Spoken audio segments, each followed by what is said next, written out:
Bonsoir et bienvenue dans cette nouvelle émission de Mélodie Nocturne. Ce soir, jazz, 100% jazz. Enfin, jazz, ce sont des artistes qui mélangent tellement de territoires musicaux que ça va être un peu plus compliqué que ça. Alors, si vous ne connaissez pas mes deux invités, vous avez de la chance, car vous allez les découvrir et les aimer comme je les aime. Et si vous les connaissez, vous avez aussi de la chance. Bref, c'est moi qui ai énormément de chance d'accueillir sur ce plateau Marion Rampal, chanteuse, et voilà, et Louise Jaloux, qu'on ne présente plus non plus, bandéoniste. Est-ce qu'on arrive à mettre une étiquette sur la musique que vous faites? Vous êtes musicienne de quoi? De jazz, de jazz et d'autres choses, de folk, de chansons, tout simplement. Moi, je cherche des chansons à chanter et à écrire. Et vous, Louise, vous faites quoi? On peut définir, vous êtes musicienne de jazz? Mais on est fait de plein d'influences, en fait, différentes. Donc du tango, du jazz et des musiques contemporaines. Les frontières, c'est pas trop votre truc, c'est ça? Pas du tout. Mais je vous propose qu'on en fasse la thématique de cette émission, par exemple. Alors, au football, puisque vous êtes passionné de football comme moi, ça à peu près égal à 0. Au football, j'ai appris qu'on tirait au sort pour savoir qui donnait le coup d'envoi. Donc, dans les backstage, j'ai tiré au sort. Et nous commençons par un extrait de votre musique, Marion. Nous écoutons D'autres soleils. C'est une musique en live. Et vous allez tout de suite comprendre pourquoi elle nous touche juste là. Belle âme, pour qui les feux ont brillé tout bas. À toi, pané, pané, oula, qui chante à peine et toujours pas. Viens droit, tu vois qu'on se tient tout encore au bord. Et sous les tourments debout, tu vas.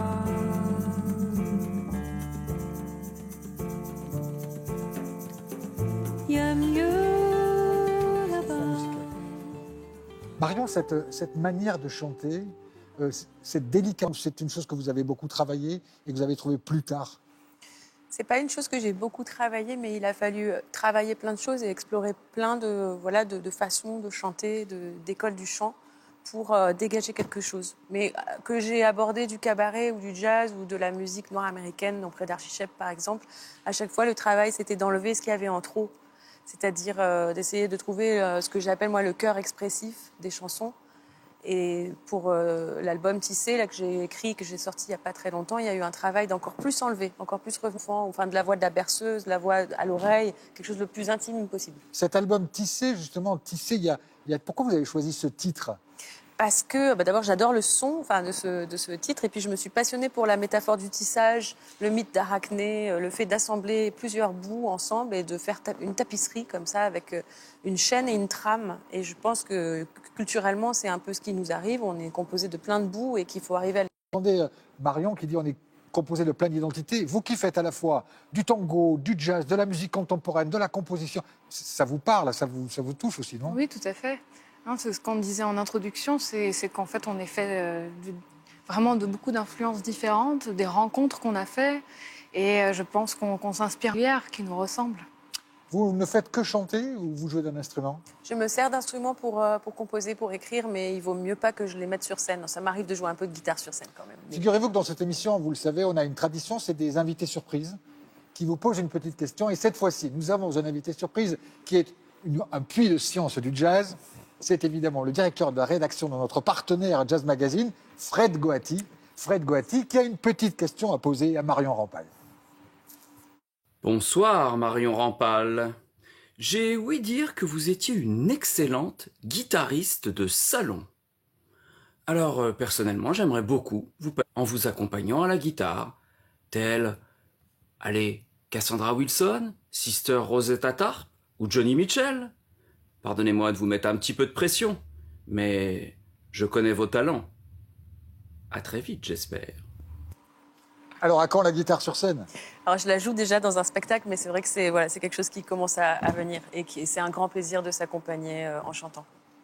Alors, vous jouez d'un instrument que certains téléspectateurs vont même découvrir ce soir, ou qu'ils ont déjà entendu les sonorités mais qu'ils ne connaissent pas, c'est le bandoneon. Alors, j'ai fouillé un petit peu.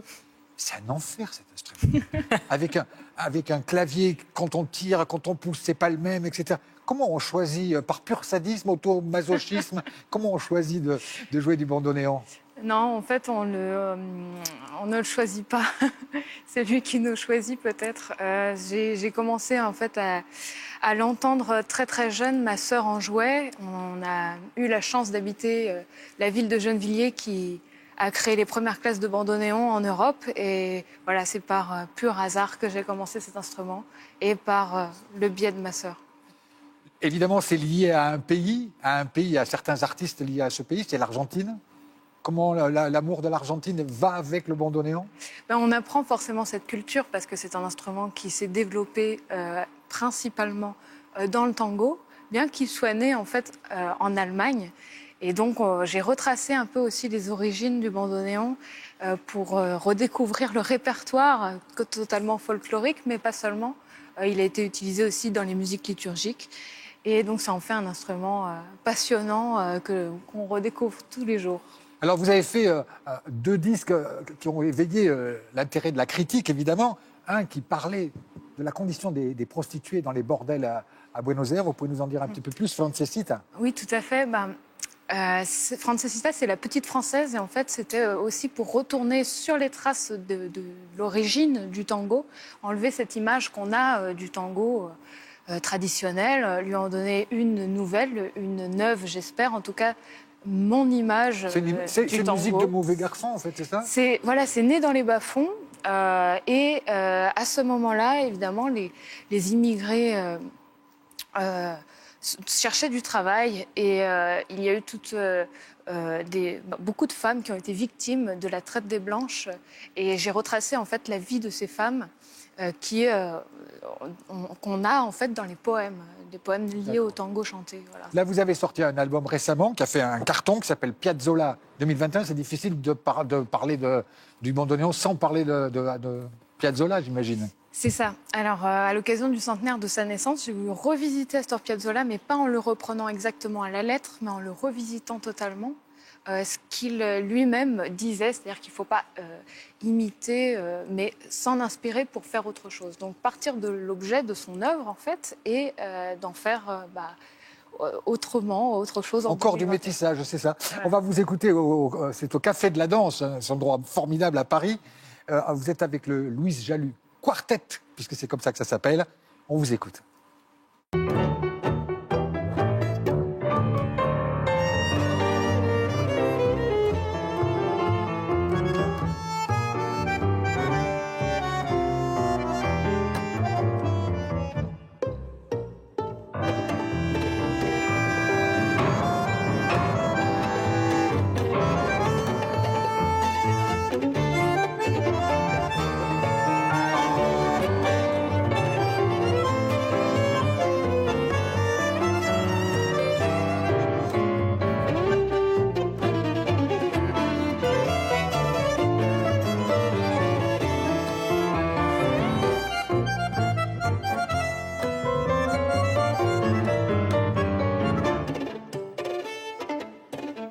Marion, quand vous aussi qui voyagez de la musique cajun, du blues, du gospel, quand vous entendez une jeune Française comme Louise en train de jouer ce tango savant, ça vous inspire quoi?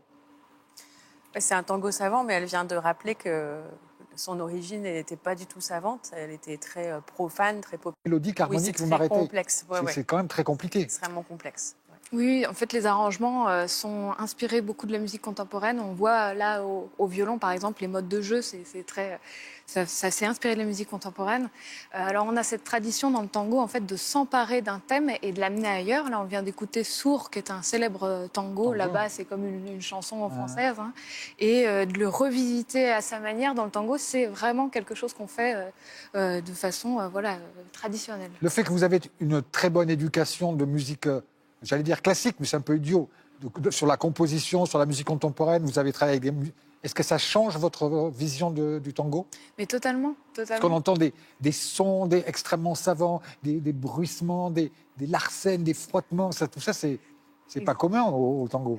Totalement. En fait, Astor Piazzolla lui-même avait initié aussi, en s'inspirant du jazz, mais pas seulement, de la musique classique. Il adorait la musique contemporaine. Et voilà, on en revient à ce qu'on disait au début, c'est que vraiment toutes nos influences, tout ce qu'on aime, en fait, s'en ressent aussi dans la musique qu'on fait, forcément. Je vous propose d'avoir aussi, vous, une question surprise de notre invité partenaire. Et c'est évidemment Fred Goati qui a une question cette fois-ci pour Louise Jalut. Nous l'écoutons. Bonsoir, Louise Jalut. Vous n'allez pas me croire, j'ai découvert d'Astor Piazzolla sur le disque qu'il a enregistré il y a quelques temps. De votre côté, vous qui êtes une experte de la musique d'Astor Piazzolla, aimeriez-vous enregistrer en duo? Je vais vous faire une confidence. Il me tarde d'entendre le résultat. Bah oui, c'est ce fameux duo exceptionnel. Voilà, il a réalisé Astor Piazzolla ce qu'il voulait réaliser. Mais Louise dans ce Jalut, qu'est-ce duo. qu'elle veut réaliser en duo? Mais moi, j'aimerais beaucoup, mais voilà, on y travaille en ce moment. J'aimerais beaucoup réaliser quelque chose avec Michel Portal, que j'admire Ah, depuis mais il est inaccessible. des années. Voilà. Il n'acceptera jamais. Je vous propose d'écouter votre invité surprise. Ah, merci. Aux Victoires de la musique, et j'étais très impressionné par ton talent et heureux de voir qu'une femme fasse partie de ce milieu des joueurs de bandoneon plutôt masculin. Mais il y a une chose dont on n'a pas eu le temps de parler. À quand un duo avec toi? C'est fait. Le prochain Merci, duo. Michel. Alors, on doit saluer notre partenaire. Alors, puisqu'on parle de métissage, de rencontres, etc., quel formidable cover de jazz. David Bowie était lui aussi un fan de jazz, un fan de métissage, et qui cherchait un petit peu à faire des rencontres, qui jouait lui-même du rock. Rien ne vous échappe, cher Marion. Et donc, ce numéro, j'ai raté quelques concerts, pardonnez-moi, car je dévorais de A à Z les conseils de un an de jazz, le best-of 2022 de Jazz Magazine, et j'ai découvert plein de choses absolument merveilleuses. Je vous le conseille. Alors, évidemment, nous allons enchaîner avec un peu de jazzman absolument extraordinaire avec qui vous travaillez. Vous pouvez nous dire, Archie Shepp, c'est qui, c'est quoi, c'est comment de travailler avec une légende comme Archie Shepp? C'est un cadeau permanent. C'est un grand honneur de côtoyer Archie et d'apprendre autant de choses auprès de lui, de l'accompagner sur bien des répertoires maintenant, puisque ça fait à peu près 10 ans qu'on travaille ensemble. Il vous guide la manière de chanter? Beaucoup sur la manière de chanter. Au début, un peu entendu entre nous et on échange beaucoup autour de ça. Il se met à beaucoup plus chanter aussi, Archie, ces derniers temps. C'est un chanteur C'est extraordinaire. un Mais chanteur là, de blues incroyable. en fait, on chante beaucoup plus tous les deux ensemble et on découvre plein de choses Et si on vous écoutait, extraordinaires, quoi. si on vous écoutait dans Ballad for a Child, peut-être un mot sur ce thème? C'est un thème qu'il a écrit pour sa suite Attica Blues et qui est une sorte de magnifique berceuse, quoi, à la fin de cette œuvre très très militante politiquement. Voilà. Ballad for a Child, Archie Shepp, Marion Ropal. Don't know why I care. A tree is a work of God that only lasts a little while. What the whole world really needs is a baby smile.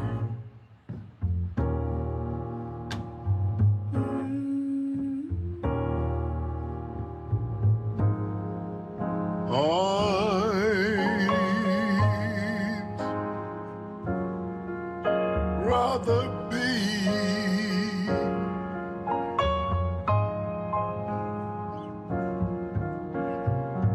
a plant than a child in this lane.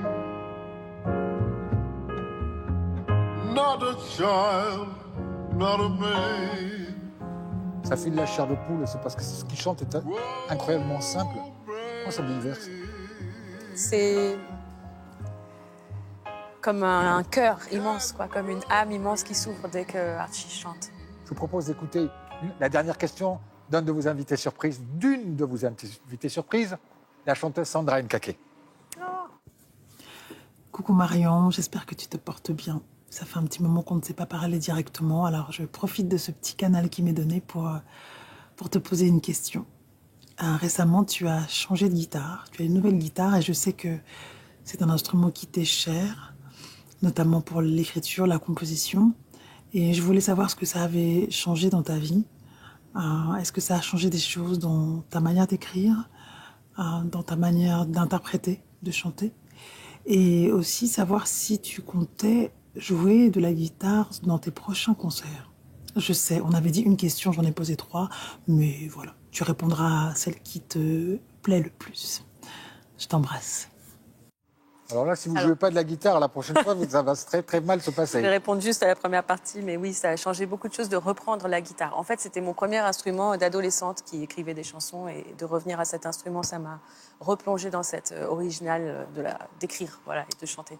Parce que c'est Noël, on va aussi vous montrer quelques livres merveilleux autour de la musique, parce que la musique, c'est des disques, c'est des partitions, c'est des concerts, mais c'est aussi des livres avec ce formidable, cette bible du jazz rock en 150 figures. Alors le jazz rock, vous savez, ce sont tous ces noms qui ont contribué à cette épopée de la musique dans les années 70, de Miles Davis à Marcus Miller, en passant par Carlos Santana ou Herbie Hancock. C'est une époque absolument folle. J'y étais, je peux vous dire que c'était absolument formidable. Jazz rock en 150 figures et ce petit bijou qui s'appelle Mr. Monk, sur peut-être l'unique, le seul, le plus incroyable des pianistes de jazz, le plus incroyable des créateurs de jazz. C'est un recueil de textes d'écrivains, de poètes, de musiciens, d'artistes qui parlent de qui était Thelonious Monk.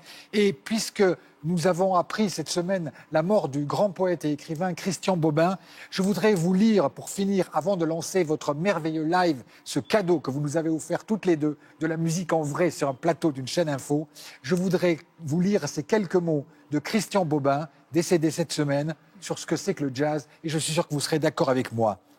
Le jazz, je ne sais même pas ce que c'est, dit Christian Bobin. Je m'explique, je ne crois pas au genre jazz, classique, fou, normal, jour, nuit, etc. Je n'y crois pas.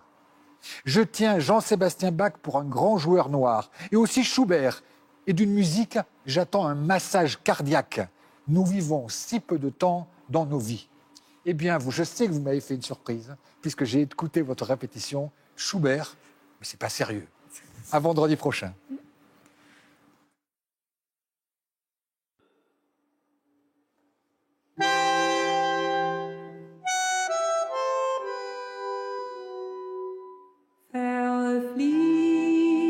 Verfließet wir geliebte Lieder zu Lehre der Vergessenheit.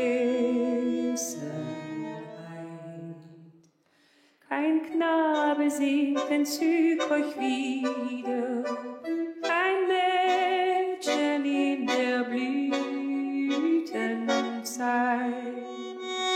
Ich sanget nur von meiner Liebe, nun singt sie an mein treuer Ohr. Ihr wart ins Wasser eingeschrieben, so fließt denn auch mit Lieder. Ihr wart ins Wasser eingeschrieben, so fließt denn auch mit Lieder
Zeit ins Wasser eingeschrieben.